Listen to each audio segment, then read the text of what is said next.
কেউ আমাকে অল্প সাহায্য কর।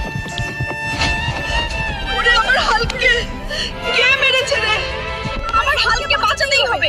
জলদি যাই, সাধু বাবাকে ডেকে আনি। হাল, তুই এখানে বসে থাক, আমি এখনই যাচ্ছি সাধু বাবার কাছে। আমার হালকে জলদি রক্ষা করো। কেউ যেন আমার হালকে মেরে রক্তাক্ত করে রেখেছে। ঠিক আছে, জলদি চলো।